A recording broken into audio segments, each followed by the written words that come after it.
does have live coding. I will try, because I noticed when I was sat over there that it's quite tricky to see the bottom of the screen, so I'll try and do the stuff up the screen, but if you are like me and need glasses, then you might want to get closer. So this talk is about an open source project. I've been working with open source for about 20 years, and one of the things that I love about open source is how developers have a problem they want to solve.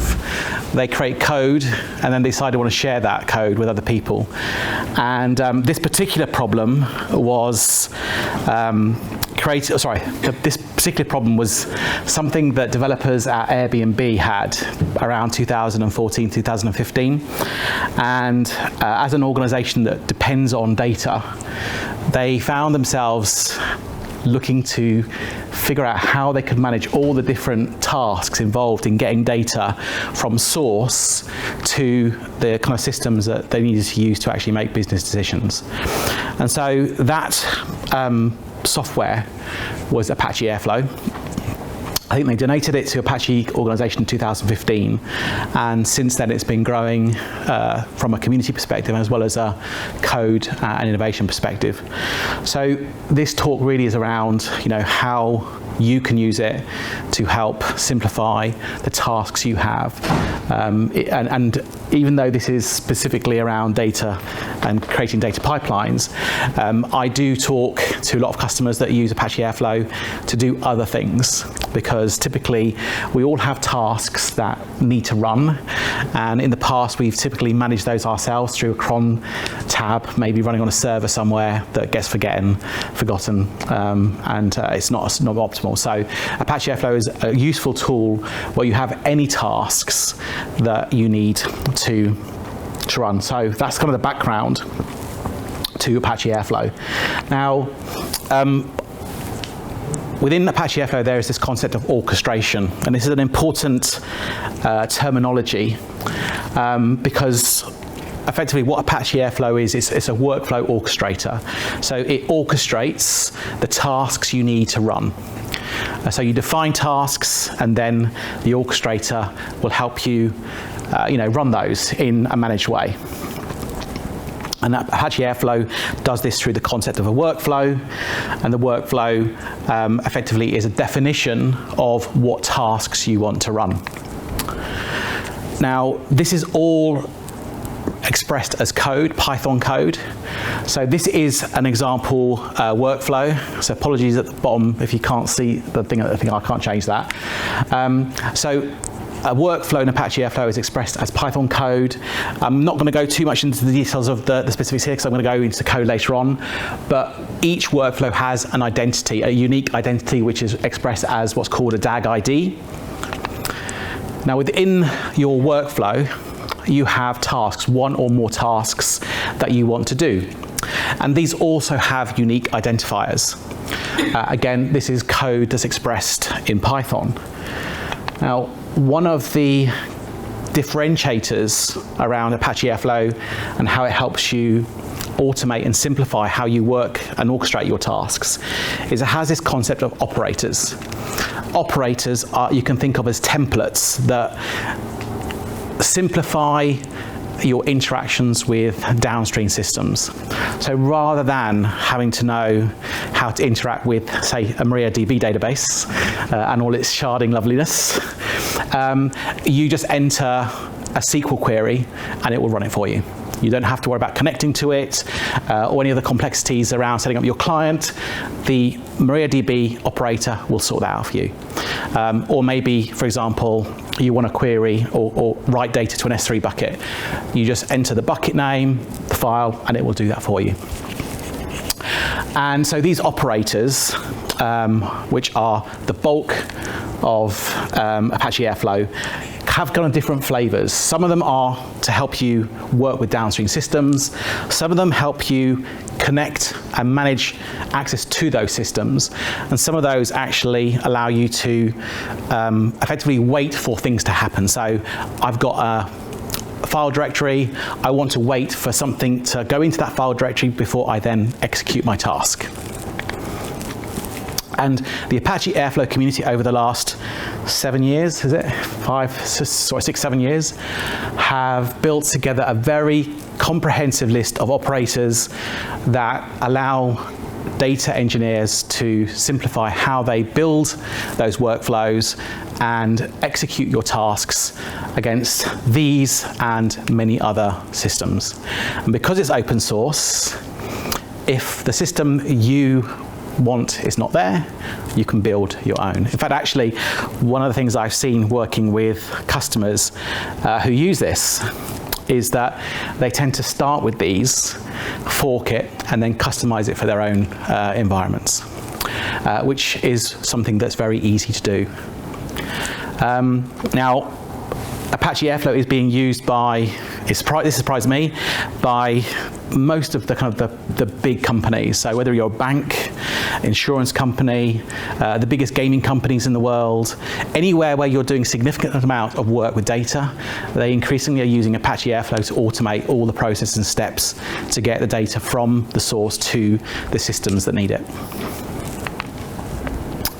So when we take that all together, we have our finished workflow. We have some kind of boilerplate that describes our workflow. We have tasks that we need our workflow to do. Those tasks use operators to interact with the systems that we want. And we define the relationship, so the flow, the control flow. So start here, branch here, execute this, then come back to the main branch. This is all expressed as Python code as well.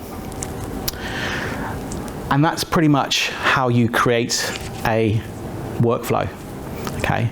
So that's all very well, but what do you do with it?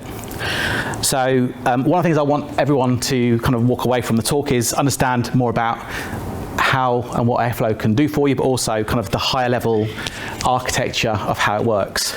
So once you have your workflow, the architecture of Apache Airflow has a number of components. There's a special thing called a DAGs directory, and effectively you take your file that you've created, you literally copy it into there, and you're done. Okay, so it's that simple. And when I do your demo, you'll see that happening. Now, because it's Python, it means you can use any Python libraries as well as just writing one piece of code. You can import all your favorite Python libraries as well. Once Apache Airflow has got this thing, it's got a workflow which has got a number of tasks. How does Apache Airflow know what needs to run? Right? How does it break down all those tasks in the order? Well, that's the job of the scheduler. The scheduler will go through a workflow, identify the tasks that need to be done, and then it will pass those to an executor, and the executor will then fire off a worker to execute the task. One of the key things to note is that this is, or you should treat this as stateless. If you're running a very small Apache Airflow like on my laptop, the workers are all going to be on my machine. So if I, for example, have a task that copies data to /temp, the next task can pick that because it's got to be on the same machine. But more realistically, when you're on a sort of big infrastructure, those worker nodes are going to be ephemeral. They're going to be running on many different nodes. You write to /temp in one task and read from it for the second task. It's just not going to be there. So let's look at this in more detail. So one of the kind of powerful things why Airflow really took off is that it uses kind of common, familiar terminology to schedule your tasks using a cron tab interface. However, it does more than that. It also now provides custom timetables and calendars that you can use, you can define, where you need more flexibility than what cron tabs can do. So a good example is that if you're running, so this example is FIFA, for example, use this to manage their tournaments. They define specific calendars for their tournaments, and they use that when they're scheduling their tasks. And within the actual DAG itself, the workflow, you define how frequently, so the schedule in this parameter called schedule_interval. You can specify the schedule there and the bottom the cron tab via one of these new objects, or if you don't want it to run on a schedule at all, you select none. And then you trigger it through on demand through the user interface. Now, one of the things that when I work with customers who are just starting out with Apache Airflow, one of the things that they kind of get stuck on is how the Apache Airflow scheduler works. So when you define your workflow, you have this concept of a start date. The start date can be any time you want. It can be in the future, it can be in the past.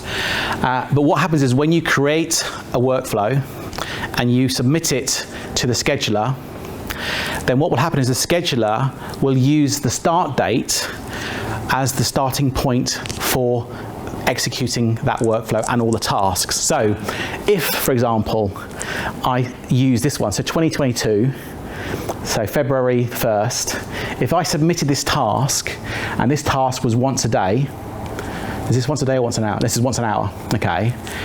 The scheduler would schedule thousands of workflow executions because it's going all the way back to 2022 in hour increments and running that workflow. Now you can disable that by catch up equals true to change up to catch up equals false. Now you might be thinking, why the hell would you want to do that? And that's actually one of the powerful capabilities of Apache Airflow called backfill, which I'm going to talk about in a second. So the kind of underlying kind of architecture in Apache Airflow that does the kind of the running of these tasks is done through executors. There are different types of executors based on what you're running. You can run, and some people run Kubernetes executors if they're running Kubernetes infrastructure, although there are some pros and cons around that. The default executor is a Celery executor. You don't have to worry about this stuff though. You can configure, you can change it. There are options based on what you want, but you just need to know how it works from a point of view of how, from a performance characteristics perspective, how your tasks and your workflows are running. Now, so when you're running these workflows, when you're building these workflows, one of the things you need to think about is, if I can say it, idempotency. So this is how you make sure that your task, when you're crafting the tasks, that every time you execute it and run it, it always gives you the same results. Now, a specific example, if I'm doing a query on a table, I can do a query on a table, but if I run it today and I run it tomorrow, I'm likely to get different results. If I change my query and bound it by time, then every time I run it, then it's more likely to give me the same results.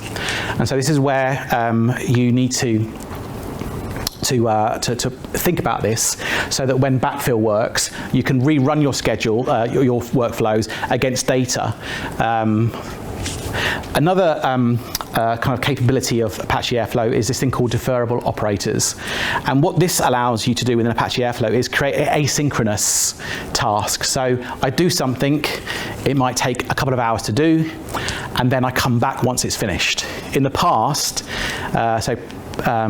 Apache Airflow was not very good at doing this, and so a lot of organizations chose not to use it because it was really struggling with this asynchronous capability. But that was fixed in, I think, 2.4. We're now currently on 2.8, and this allows deferrable operators and triggers allow you to more kind of efficiently sort of run your workflows, where those workflows trigger asynchronous activities that may take a long time to run.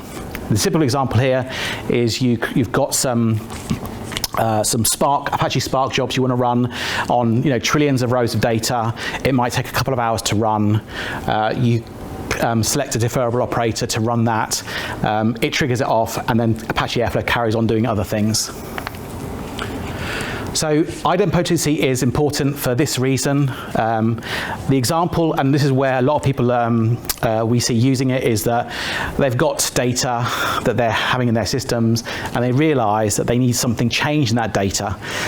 Now, in the past, it's been quite tricky to do this, to fix that. So what a backfill allows you to do is change the logic in your workflow, your task, and then rerun every single task against that data, so that you can either fix any issues you had with your logic, or maybe you had a reliability, maybe an upstream system that was providing data was faulty for a period of time. You can rerun backfill, and it will then basically make your systems consistent. So there's a lot of stuff around the scheduler. It does a lot of stuff for you, but you have to understand some of the limitations to work that. Now, when workflows and tasks are being executed, they generate data, metadata. So when did this task run? Was it successful? How long did it take to run?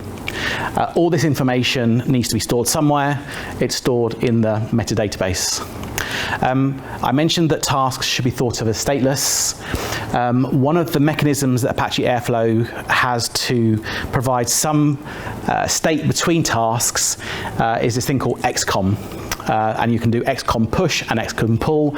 So a task can push data and pull data, and it's doing it to the metadata base. So in my demo, for example, that I'm going to show you later, I run a query on Athena.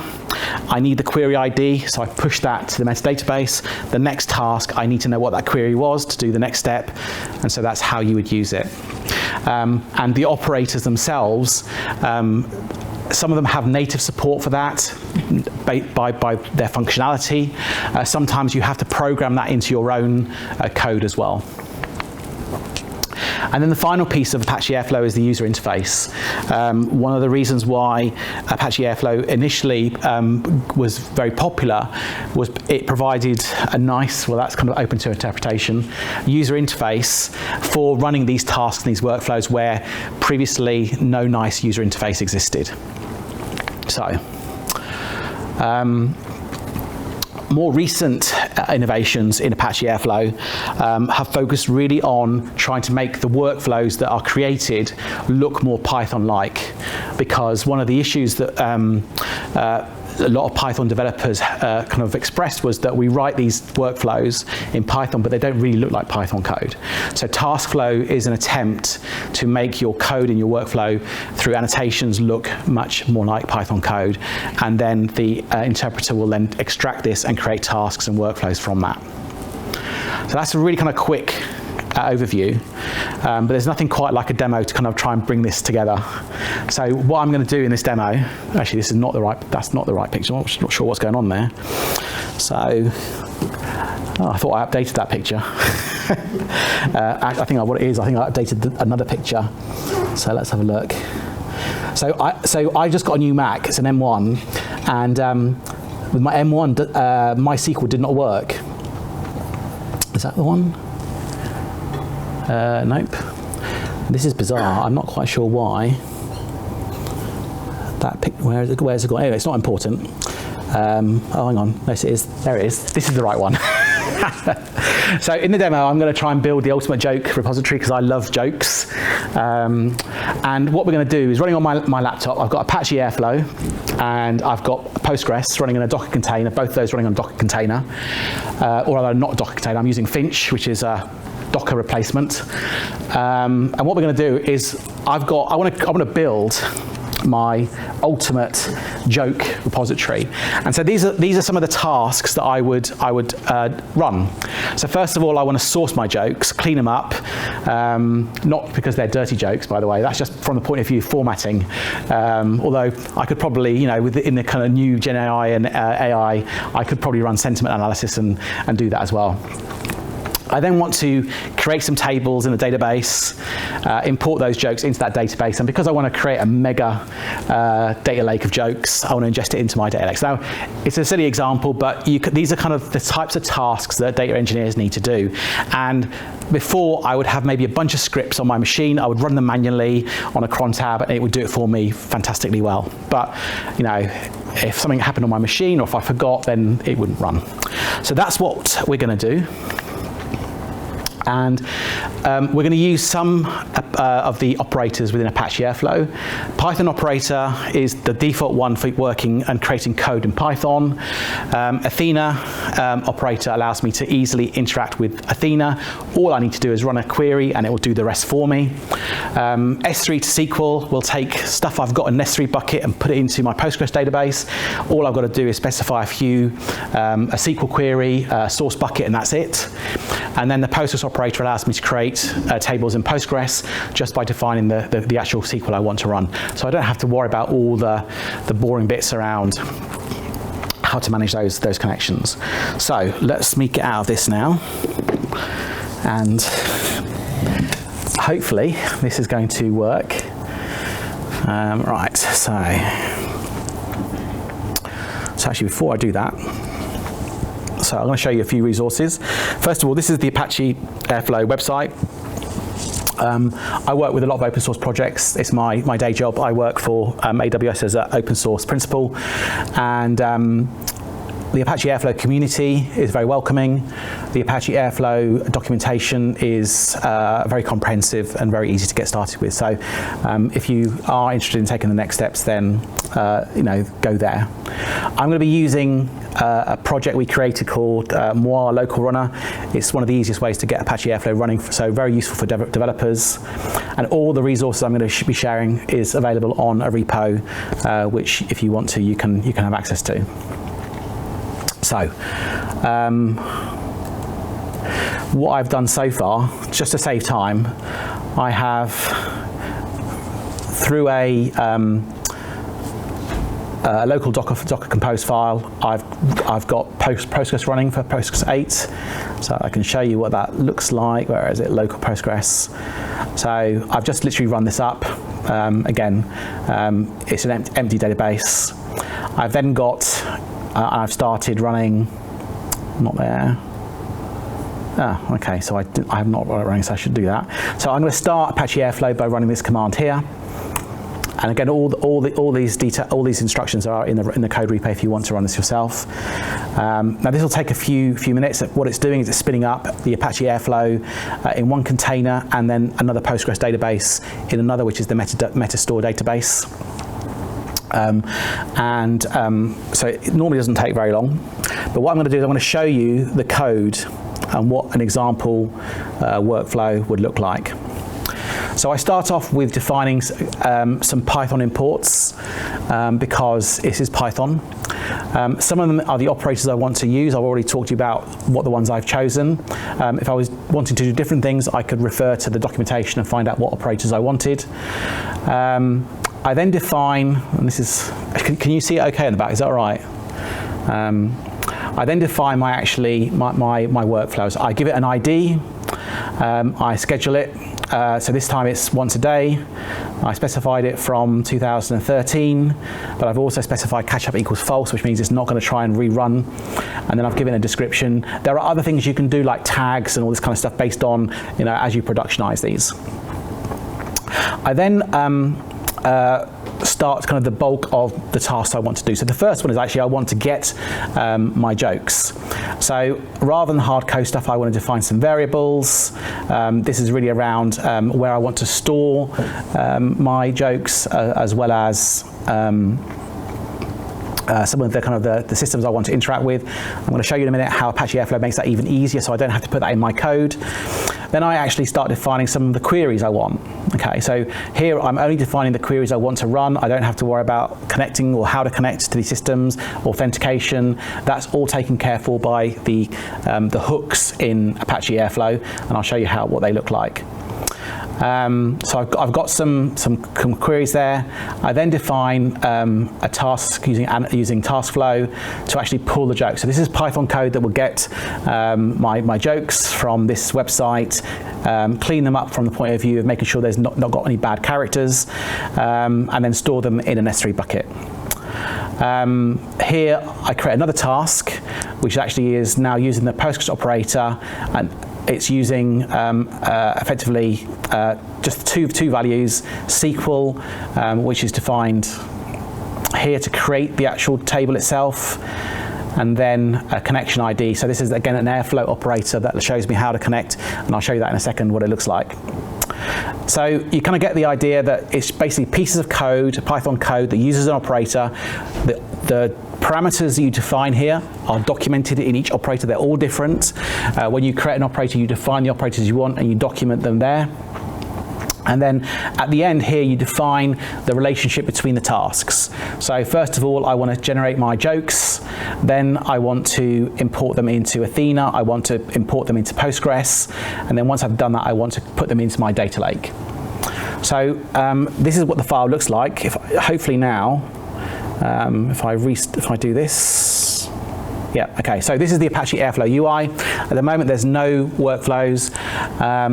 Now, within the actual interface itself, there is variables and connections. Variables allows me to define variables that I can use within my workflows, and this is useful because it allows me to abstract key values away from the actual workflow itself, so I don't hard code my workflows. Really useful if you want to create reusable workflows that are driven then from variables that you define in your UI. And then connections, this is actually how you define the connections to your system. So I have configured one for AWS. I've also configured one somewhere here for Postgres.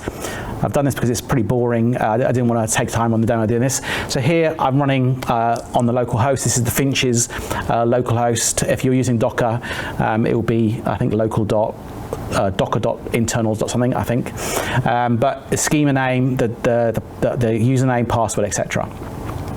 And so you define connections here, and then within your code you use one of the operators, you define the connection you want, and it uses this information. And this is great because it means your data engineers now don't need to have any access to usernames and passwords to the systems that they need to access. They just basically say, they're just told, if you want to connect to this database, use this connection ID, and that's it. So it allows you to separate the concerns between those two camps. So if I go back to VS Code, all I have to do in order to enable this is I've got the actual DAG. So this is the actual DAGs folder. It's empty at the moment, and it's jokes Postgres. So I'm actually using Fig here. I think people are familiar with Fig. It's an AI-based command line tool. It's really amazing because I'm terrible at remembering command line switches for things, and Fig effectively, it just tells me, oh yeah, you need this command to do, a git rebase or something like that. So it's well worth checking out. So I've copied it into my DAGs folder. I don't know how, this is where it gets a bit, I don't know how long it will take. Sometimes it takes 5 seconds. Okay, cool. So now we've got our first workflow. I can open the workflow, and we can see we've got a number of options. The most interesting one is that we can see the actual dependencies and what this workflow looks like. So I've got 2 tasks that run at the beginning, one to pull the jokes, one to create the table. Once the jokes have been pulled, I want to both import it into Athena and import it into the database. Now, at the moment, you can see that the boxes have got a color around them. This is quite small, so let me just see if I can make that bigger. So the status of all your tasks have got, or the color around the boxes of those tasks have got a different meaning. So this is idle. When I start running, you'll see them go light green. Hopefully they'll be successful and they'll go dark green. Occasionally, if the demo gods aren't kind, they'll go red and it'll be failed. So we'll see what the demo gods say. We can see on the left-hand side, we've got the specific tasks here as well. And as you run your tasks, your workflows over time, and you build a history, you can then get information around over a period of time how long they took, so you can give ideas on how to optimize your tasks and that kind of thing. To enable a workflow, you unpause it, and that's it. If I didn't have a schedule, I wanted to run these on demand, I could use the trigger, and then that would allow me to trigger a workflow. But because this one is already running on a schedule, it should, there we go, it's now running. So you can see the status of this is green. This task has already run, which means that particular task has completed successfully, and these will continue. Now, if I click on one of these boxes, I can now start to drill down into specific metadata of that task. I can actually see the output of the task as well.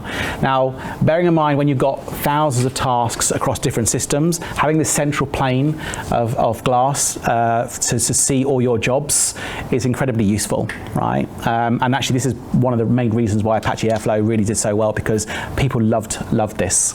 I can also see things like where there's Xcode information on, so I can see that somewhere.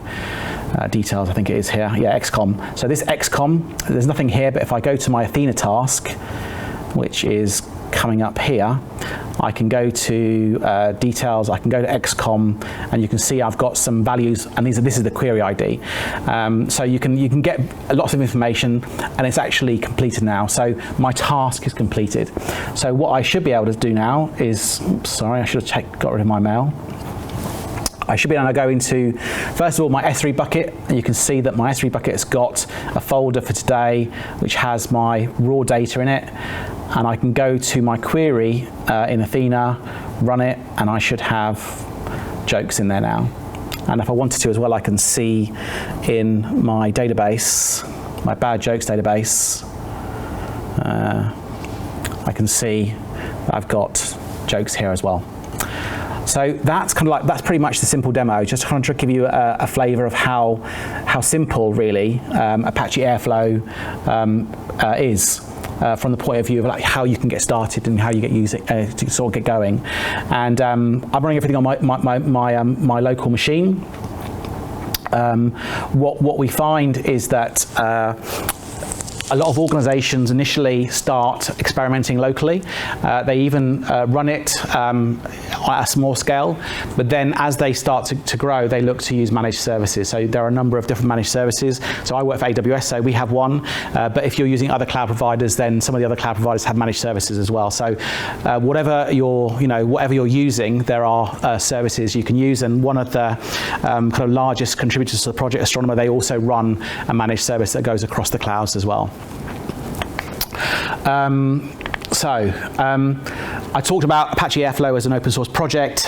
If you are looking to get started or get to know the project or the technology more closely, then joining the community is something I always recommend, because it's one of the more welcoming communities. They have dedicated people to welcoming people, onboarding people, and it's one of the least scariest projects. If you want to take your first steps, then I highly recommend it.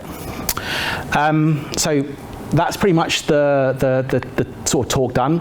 If you want to play for this for yourself, there's a code. I'm doing a talk tomorrow on something completely different on security, but all the code I showed is there, so you can use the code.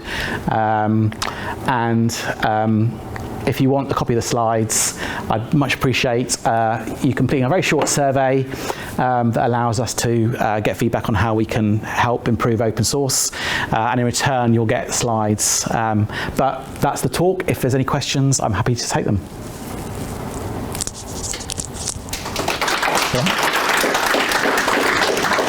I'm not sure time-wise how. Okay, plenty of time. Yeah, cool. 10 minutes. Yeah, cool. Yeah. I was discussing this fine gentleman earlier about Airflow. So, we'll do the Airflow talk. So I remember again, it came up in like big data world, particularly like tasks for Hadoop and things like this. But that actually seems to has come a long way since then. I was wondering, as you're doing developer relations, you've done integrations and migrations for customers coming from something like ServiceNow or... Yeah, so Control M, ServiceNow, and some of the other open source ones. So yes, people are, not everyone, some people are moving to Airflow from other systems, proprietary systems mainly. What we see is most folks are actually moving from their own homebred systems. So, I mean, Airflow is one of a number of different Airflow orchestrators. It's written in Python. So, a lot of folks pick up on the fact that, is this only for Python shops? There's one called Apache Dolphin, which comes out of Japan, I think. Apache Dolphin does almost exactly the same, but it's Java-based. But it doesn't have the community that Apache Airflow does. So it hasn't really got the traction, and I've seen quite a lot of people who start with the Dolphin and move to Airflow, because one of the it's a separate talk I do. One of the patterns we're seeing is that whilst I showed you how to create a workflow in Python, one of the, I guess, the growing patterns is folks are effectively containerizing their ETL logic or ELT logic. So if you're using DBT, for example, they're containerizing it using existing development lifecycle tools they've got, processes, because that's something that now a lot of organizations know how to do and do well. So they'll get their data scientists, package up their code as a container, and then they'll use Airflow to orchestrate those containers. And so I do another talk which shows you how you can do this using Airflow, orchestrating it in the cloud, also on a Raspberry Pi that's running literally next to me. So you can do it anywhere. Effectively, you can orchestrate them anywhere. Yeah, as you know, the separation concern. Yeah, exactly. Much more developer friendly than Kubernetes secrets. Yeah, Tell developer, what are you going to go through the... Yeah, I mean, so there are pros and cons, right? So once you go down so we call one's native DAG development, the other one's kind of container orchestration. The problem is with secrets management, you then have got to kind of do that yourself when you containerize it. Whereas when you do it in Airflow, you can use Airflow's connections and variables and all that kind of stuff to manage that for you. You can't unfortunately do that when you're containerizing. So it's like, pros and cons. But most organizations that do that seem to have a kind of secrets, kind of architecture layer. So it could be, Hashi Vault or Secrets Manager or something else, right? So they're quite comfortable in actually interfacing secrets from either workflows or containers, because they still get the same secret and they can use it in both ways. So I mean, I write a lot of blog posts on Apache Airflow. One of them is how you use Secrets Manager to, rather than use the user interface to do all your secrets, you put them in Secrets Manager, and then you only have to do it in one place. Any other questions? So yeah, I'm a data scientist, so sort of familiar with this from the ML side of things, and we use Kubeflow basically. Oh yeah. And so a lot of what you write looks very familiar from the Kubeflow aspect. So let's suppose on AWS, if you use SageMaker to construct your ML pipelines, will it be using Apache Airflow under the hood? No. What will it be using, and where does Apache Airflow really fit within the AWS framework? So, as always, we love to give customers choice, right? And I think in the keynote, wasn't it? It's how many ways can you deploy to AWS? I could count a few more that were missing from that list, right? SageMaker has SageMaker process. Is it processing? Yeah, processing. So that's through the SDK. So you can create pipelines in SageMaker. That's how they want you to do it, right? But when I speak to people, they want open source. So I'm an open source advocate. So I know my SageMaker teams will not like me saying this, but they don't give two hoots about SageMaker. What they want is an open source. So Kubeflow, MLflow, or Apache Airflow. So effectively, we provide a managed service of Apache Airflow. We also have SageMaker processing. We also have documented reference architectures for Kubeflow, MLflow, and we also have step functions, which is an orchestrator which is serverless. So based on a number of criteria, like are you all in on AWS or do you want open source? What's your skill set? How much do you want to manage versus how much control do you want? All those point you to effectively one of those solutions.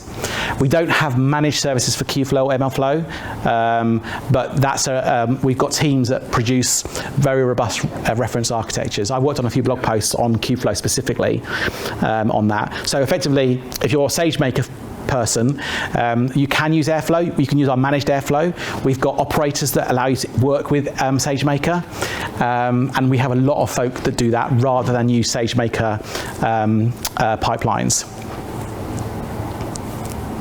Sorry, did you have a question as well?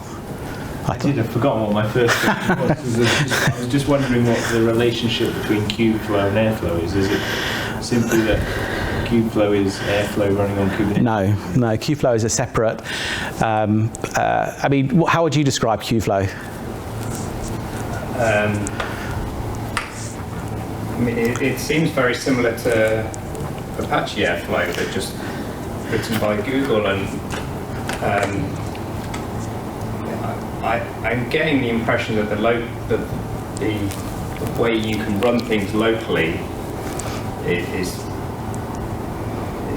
better, basically, with Apache Airflow. We've had a lot of trouble just trying to develop pipelines and do them quickly locally. Sort of everything has to be written in this whole pipeline where you only need to do simple things, but in order to do that, you have to spin up Docker containers in the cloud in order to do that. So a program which might take 10 seconds for me to run on my machine takes 10 minutes because there's like 5 steps in the pipeline. Yeah. I think that's off-putting for like when I tried getting started with Kubeflow and you need so much locally to do it. Yeah, I think this is. Whereas this looks like you don't have to Yeah. run it on anything you like. You can. I mean, I'm running it on my laptop, right? You can run it on less spec machines as well. Yeah, it's. I think usability. So Airflow has developer experience and flexibility because it's used by so many different people. From my knowledge, Kubeflow and MLflow have developed from very specific use cases. Like MLflow come from Databricks, I think, and they use it and kind of favour that for their systems. Kubeflow is more Kubernetes kind of thing, which is less flexible. So I think you use the tool based on your skill set. Unfortunately, we've got to stop now. So I will be around today and tomorrow. So if you've got Airflow questions, then just come and grab me. So thank you.